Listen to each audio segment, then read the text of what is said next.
ছেলেরা যতদিন পর্যন্ত না ছেলেদের পর্দা মানতেছে ততদিন পর্যন্ত আপনি এখানে ধর্ষণ থামাতে পারবেন না। আমরা যদি নিজেরা জোর গলায় আওয়াজ না তুলি ততদিন পর্যন্ত ছিনতাইকারী ধর্ষকরা আমাদেরকে ভয় পাবে না।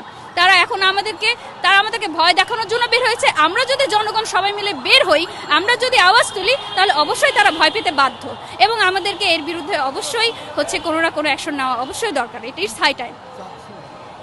আমরা এখন চাচ্ছি যে এই ধর্ষণ, এই ছিনতাই, এই অরাজকতা, এগুলোর বিরুদ্ধে দাঁড়িয়ে প্রত্যেক সেক্টরে, যেমন এখানে পুলিশ, আর্মি, র্যাব, এদেরকে তাদের নিজ নিজ কর্মস্থান থেকে আমাদের সাথে এগিয়ে আসতে হবে, আমাদেরকে সাহায্য করতে হবে। তারা যদি সাহায্য না করে তাহলে আমরা তো আমাদের আইন হাতে তুলে নিতে পারবো না।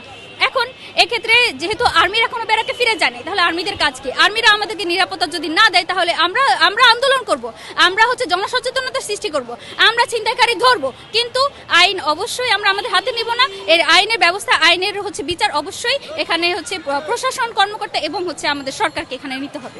কয়েকদিন আগে একজন গৃহবধূকে হত্যা করা হয় এবং গৃহবধূর ধর্ষণ করা হয় এবং গৃহবধূর বয়স আপনার কাছে বড়জোর কত মনে হতে পারে? তারা হয়তো 40-50 বছর বয়সী হবে। এখন যে বিকৃত মন মানসিকতাধারী, মস্তিষ্কধারী যে ধর্ষক, সে বয়স দেখে না, সে পোশাক আশাক দেখে না, সে পর্দা দেখে না। যে বিকৃত মন মানসিকতার, তাকে যদি আপনি একটা একা ঘরেও রাখেন, তারপরেও সে সেখানে তার বিকৃত মনুষ্যত্ব দেখাবেই।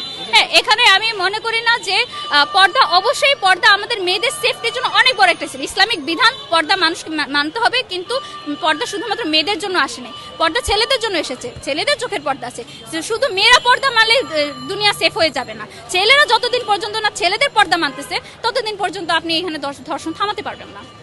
স্বরাষ্ট্রমন্ত্রীর উপর চিৎকার চেঁচামেচি করে রাস্তায় যখন একটা মেয়ে কোনো একটা হ্যারাসমেন্ট গোত্র করে, আমরা কোনো কিছু না বলি, তাহলে উপদেষ্টার উপর আসলে কোনো একটা প্রেশার দিয়ে সেটা তো কোনো চেঞ্জ আনে না, তাই না?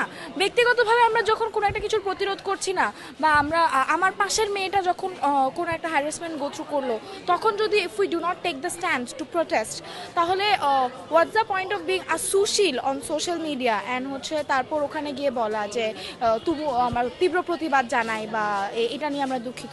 আমার মনে হয় যে প্রত্যেকের ব্যক্তিগত পর্যায় থেকে এই বিষয়ে প্রতিরোধ গড়ে তোলা উচিত, কারণ একটা সমাজে যদি প্রত্যেকটা মানুষের বিপক্ষে দাঁড়ায়, তাহলে তো আসলে আমাদের সমাজে নারীর প্রতি এসব সহিংসতা করতে পারে না।